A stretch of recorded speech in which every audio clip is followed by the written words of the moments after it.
Hello, নমস্কার। নমস্কার বন্ধুরা, রমা হেসেলে সবাইকে স্বাগত। আমি রমা আবারও চলে এসেছি একটি মজাদার একটি টেস্টি খাবার নিয়ে। আমি আজকে আপনাদেরকে বানিয়ে দেখাচ্ছি দই বড়া।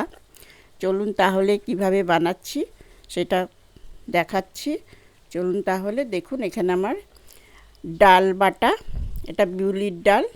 বন্ধুদেরকে আগেই বলে দিচ্ছি, স্কিপ না করে পুরো ভিডিওটা দেখুন।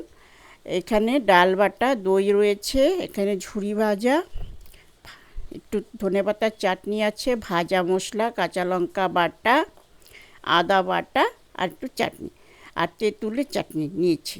তো আমি আস্তে আস্তে সব কিছু বলছি। ডালটা বাটাটা আর দেখালাম না, কারণ সময়টা অনেক লেগে যাবে। সেই জন্য ডালটার মধ্যে কীভাবে কত কিছু দিয়ে বাটতে হয় সেটা আমি আর দেইনি, যেহেতু আমি ডাল বাটাটা দেখাইনি বলে। ডালটাকে আমি 4 ঘন্টা ভিজিয়ে রেখে, এটা বিউলির ডাল, ভিজিয়ে রেখে এটা মিক্সিতে আমি দেখুন বেটে নিয়েছি, কিন্তু খুব একটা মিহি করিনি, একটু দানা দানাভাবে এটা বেটে নিয়েছি। আর এর মধ্যে কিছু কিন্তু দেওয়া হয়নি। এখন আমি আপনাদেরকে দেখানোর জন্য আমি এইভাবে রেখেছি। এখন যা যা মিশানো সেটা আমি এখন মিশাচ্ছি। তো ডালটা আমি মিক্সিতেই বেটে নিয়েছি। এখন আমি এই ডালটাকে ভালোভাবে ফেটাতে হবে। এখন আমি এই ডালের মধ্যে, বাটার মধ্যে দিচ্ছি আমি একটু আদা বাটা, কাঁচা লঙ্কা বাটা আর সব কিছু দিয়ে আমি এই ডালটাকে একটু নুন, পরিমাণ মতন নুন, ভাজা মশলা সব একে একে এখন আমি দেব। এখানে আমি পরিমাণ মতন সামান্যই আমি কাঁচা লঙ্কা বাটা দিলাম আর আদা বাটা, অন্য কিছু মশলা দেব না। আর বিট নুন, এটা বিট নুন হিসেবে আপনারা নর্মাল নুনও ব্যবহার করতে পারেন, কোনো অসুবিধা নয়। এখানে দিচ্ছি ভাজা মশলা। ভাজা মশলার মধ্যে আছে ধনে, জিরে আর শুকনো লঙ্কা, ঝাল অনুযায়ী শুকনো লঙ্কাগুলো আপনারা ঝাল যতটা খাবেন সেই পরিমাণ মতন আপনারা দেবেন। আমি এটা খোলায় ভেজে গুঁড়ো করে আমি কৌটাতে স্টক করে রেখে দিই, যখন এটা দরকার হয় আমি ব্যবহার করি।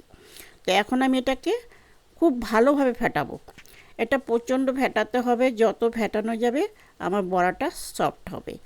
তো আমি ফেটানোটা হয়েছে কি না প্রমাণ করার জন্য আমি কি করব, এটা একটু পরীক্ষা করতে হবে যে ফেটানোটা ঠিকঠাক হয়েছে, না হলে ফেটানো শক্ত হয়ে যাবে। তা আমি একটা বাটির মধ্যে, একটা পাত্রের মধ্যে একটু জল নিয়েছি, সেখানে আমি একটু দিয়ে দেব। দেখুন এই যে পাত্রে আমি জল নিয়েছি, একটু দিয়ে দিচ্ছি। এটা যদি ভেসে উঠে, এই যে ভেসে উঠেছে, তার মানে আমার ফেটানো রেডি। আর যদি ফেটানোটা ঠিক না হয় এটা কিন্তু ডুবে যাবে। তো যতটা পারবেন ফেটিয়ে নেবেন, বড়াটা খুব সফট হবে খেতে। দই বড়া একটু সফট হলেই ভালো হয়। আমি এখানে কড়া বসিয়ে সাদা তেল দিয়ে দিয়েছি। এখন নিজেদের আন্দাজ মতন আমি বড়াটা বানিয়ে নেব। ছোট বড় যে যেরকম পারেন, ইচ্ছা হয় সেই মতে আপনারা বড়াটা এটা তৈরি করুন। তো বন্ধুরা, এই বড়া রেসিপিটা কেমন লাগলো?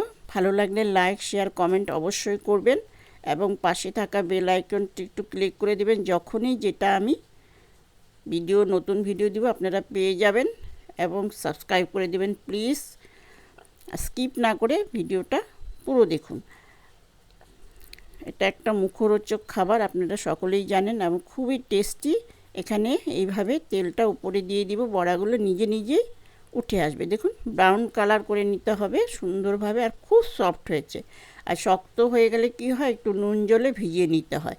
আমার আর নুন জলে এক্সট্রা করে ভিজিয়ে রাখার কোনো প্রয়োজন নেই, কারণ আমার বড়া এমনিতেই সফট হয়ে গেছে। যত ফেটানো যাবে ততই কিন্তু বড়া খুব সফট হয়ে যাবে। দেখুন কালারটা কত সুন্দর হয়েছে। এইভাবে আমি সবকটা ভেজে নেব। আমি পুরোটা দেখাচ্ছি না, কারণ ভিডিওটা বড় হয়ে যাবে, সেই জন্য আমি ডাল বাটাটাও আপনাদেরকে দেখাইনি। আমি বড়াগুলো দেখুন কত সফট। আমি বড়াগুলো সাজিয়ে নিয়েছি। এখানে দেখুন দই নিয়ে নিয়েছি, দই বড়া যেহেতু, দইয়ের মধ্যে আমি দেখুন এখানে দিয়ে দিচ্ছি বিট নুন, একটু কাঁচা লঙ্কা বাটা আর ভাজা মশলা গুঁড়ো দিয়ে এটাকে ভালো করে ফিটিয়ে নিব। আপনারা চিনি দিবেন, চিনিটা আমি এখন দিচ্ছি না, যেহেতু আমি চিনিটা একটু লাস্টে পরে একটু দিয়ে দিব। যেহেতু আমি তেঁতুলের কাঠটার মধ্যে মিষ্টি আছে, আমাদের বাড়িতে মিষ্টিটা কম খায়, সেই জন্য আমি পরে দিচ্ছি। আপনারা মিষ্টি দিয়ে নেবেন, এর মধ্যেই দিয়ে দেবেন।